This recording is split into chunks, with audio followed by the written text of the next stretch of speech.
Hello, my friends. Oh, the camera's there. Hello, my friends. Or maybe my not so friendly friends. But I hope you're doing okay. I just wanted to remind you that I actually have training coming up for the triple constraint. You hear about the iron triangle, right? Time, cost, scope. Well, PMI's changed that. It's now schedule, cost, and scope. But people often add in a quadruple constraint, believe it or not.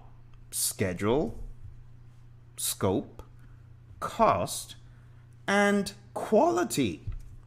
Some people have included quality in the quintuple constraint. Oh, now it's 5. So we add risk into the mix to make it a quintuple. Otherwise, it would be a quadruple with scope, schedule, cost, and quality. Now, did you know that your PMP exam is made up of 10 knowledge areas predominantly, but when you take a look at the documentation, you really do not see clear-cut the distribution across the knowledge areas. So I've taken it upon myself to dissect the division of questions by choosing the line of best fit. And you know what I realized? If you go by face value, integration is a boatload of the exam. It's a quarter of the exam. Isn't that scary? Now, next week, the lesser part of the exam, which takes the greatest amount of time for many to prepare for, is going to be taught by none other than your friend Phil. Monday, we're going to hit scope. Tuesday, we're going to hit schedule. By the time we get to Wednesday, your heads will be so boiling hot, you'll be ready to smash the life out of cost management, earn value. We're going to take down all those baddies, TCPI, the EACs that refuse to let you get on with your night rest. We're going to arrest them. We're going to turn the tables on the PMBOK guide. Hey, PMBOK guide, watch out. We're coming for you.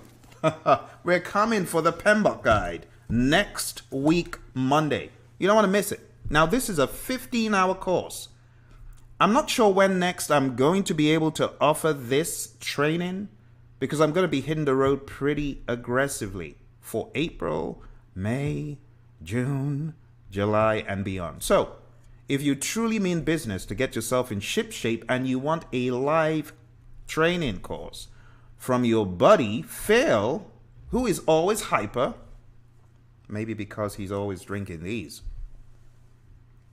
The peach flavor.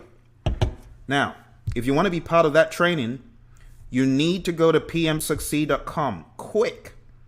Go there quickly because this deal will not last, and it is a steal.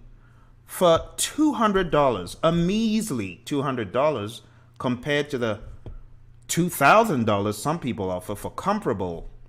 It's not even comparable. Why do I even say comparable? You can't compare it to my training.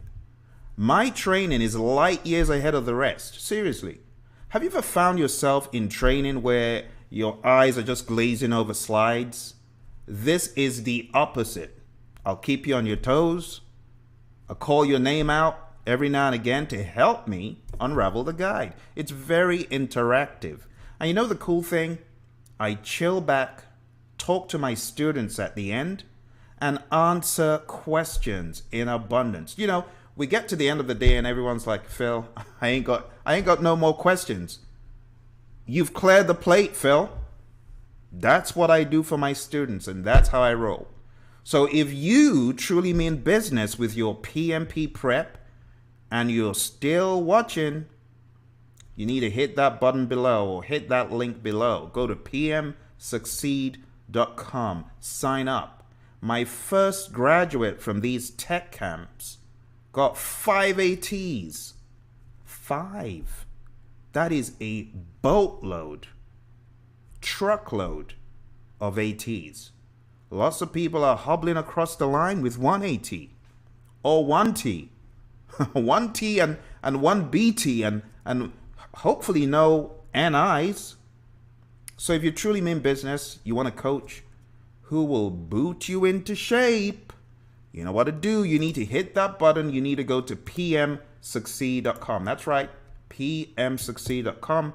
Sign up and let me see you there. Now, before I let you go, you thought I was going to let you go just like that. No, I'm not. I'm going to remind you about the relevance, the importance of this course. A lot of folks don't know that scope, schedule, and cost are some of the most treacherous areas to study for the exam. But it does not carry that many marks when you put it all together. It doesn't. So I'm going to give you some food for thought here, just a few things to think about. Excuse me. That peach flavor is bad. All right, so let's take a look at what exactly we are going to be covering next week. Next week, we are going to be covering scope. Now, when you hear the term scope, there is a propensity to forget that scope is not just scope. Scope is twofold: requirements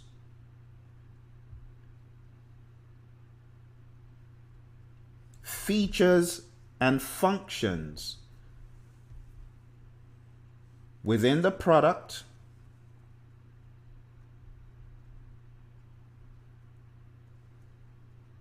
within the project as well.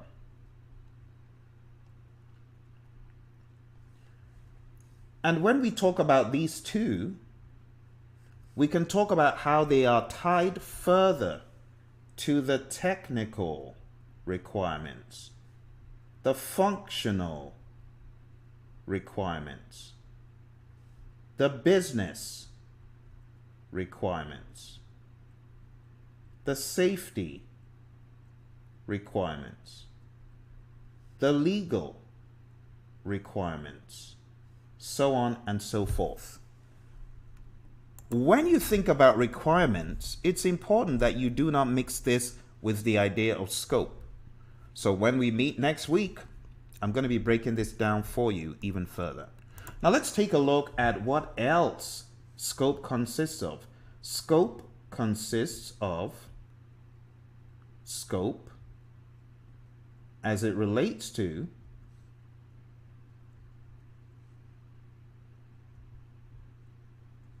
product scope and project scope.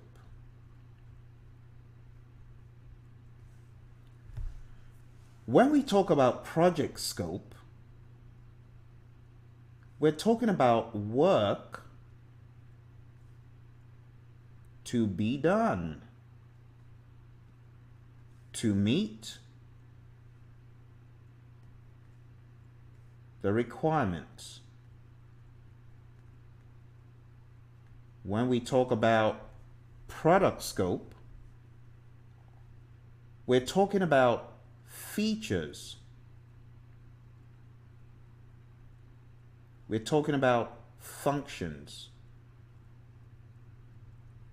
And bear in mind, when we use the word product, we can actually interchange that in our minds with the word deliverable. It helps because not everyone is working on a physical product. So I'm going to show you something really quick before we hop off here. And this is in your PMBOK guide. A few discoveries for you. Let us go to the define scope process. And let's read on page 150. It says, define scope is the process of developing a detailed description of the project and product. The key benefit of this process is that it describes the product, 1, service, 2, or 3 result boundaries, and acceptance criteria. You see where we're going with this? Product and project, they're both important. Now, going to the next page, it says collect requirements Since all requirements identified in collect requirements may not be included in the project, the define scope process selects the final project requirements from the requirements documentation developed during the collect requirements process. It then develops a detailed description of the project and product. Do you see mention of these two things, project and product? There's a continuous mention of these two because as you think about scope and requirements, it's important that you ask yourself, what are the things we must do from a project standpoint? What are the things we must do from a product standpoint? Project, product. Very important. Let's go a step further and unravel this talk within the project scope statement. So why don't we go on to page 154. Follow me to page 154. Let's read really quick. It states, the project scope statement is the description of the project scope, major deliverables, see the word deliverables now, assumptions and constraints. The project scope statement documents the entire scope, including project and product scope. It describes the project's deliverables in detail. It also provides a common understanding of the project scope among project stakeholders.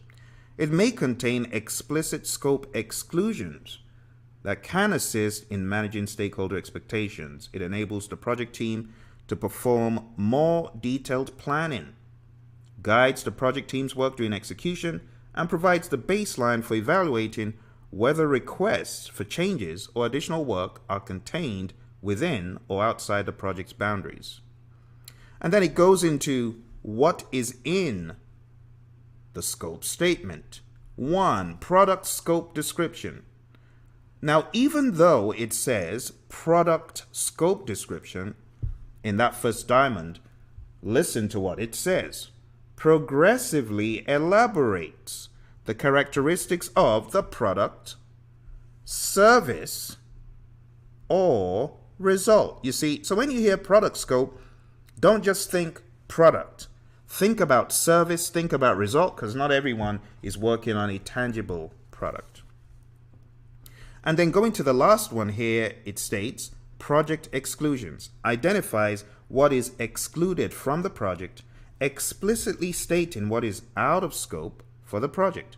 It helps the stakeholders' expectations and can reduce scope creep. So I just wanted to give you a little inkling into how you should look at scope and how you should look at requirements and delineate them. Now, for the rest of next week, in addition to all this great stuff, we're also going to be covering not just scope, not just schedule, all of that forward pass stuff and backward pass stuff and the zero method versus the one method, all that stuff, we're going to cover it. Scope, we're going to deal with WBS, going to deal with the WBS dictionary, and basically everything in the scope baseline. As I've been talking about the scope statement, you kind of get the picture, your scope baseline, and the components of the WBS in detail. So planning packages, work packages, control accounts, code of accounts, so on and so forth. Then we're going to cover cost. We're going to get into all those pesky earned value formulas. I'm going to take you right down to the bottom of the barrel. Remember, I have got a lot of experience in earned value, having used it in my job in a well-known aero firm. So whatever your pains are in earned value, you got someone who ain't going to take no prisoners. I'm going to help you unravel it all. Formulas, things like your estimate at completion that makes you scratch your head, the 4 EACs, all of this stuff. We're going to take them all down. We're going to take a look at the cost baseline, the little differences between the management reserves, the contingency reserves, all of it. Forecasting, the TCPIs, things that make you go, We are taking all of them down. We're going to do quality. All your questions about those pesky tools, the rule of 7, control charts, data flows, all the tools of relevance, everything. Some people say, Phil, is Pareto going to be on the exam? I wouldn't take no prisoners. If you know the name Pareto, you better read it up. You got questions on all of this stuff. The relevance of Six Sigma on the exam, I will be explaining it all to you.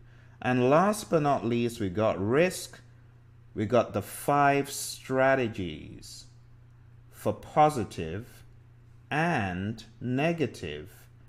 And these situational type questions are what you face on the exam. Should I use avoid? Should I use transfer? When should I use what? When I'm doing this, what is it called? When I'm doing that, what is it called? All this stuff, my friends, I'm going to be helping you out big time. We're going to take no prisoners. We're going to get down to the bottom of it. And by the time we are done, I promise you, the gaps will come out of the woodworks. We'll get you bulletproof for the test. I look forward to seeing you there. You know what to do. You need to hit the sign up link there below, either on the Praizion site or go to PM Succeed. All roads will lead you there. All right. Thank you very much for joining me today for this very quick overview. And I really wish you all the best in your PMP prep, your CAP and prep, or your general project management prep. Take care and bye for now.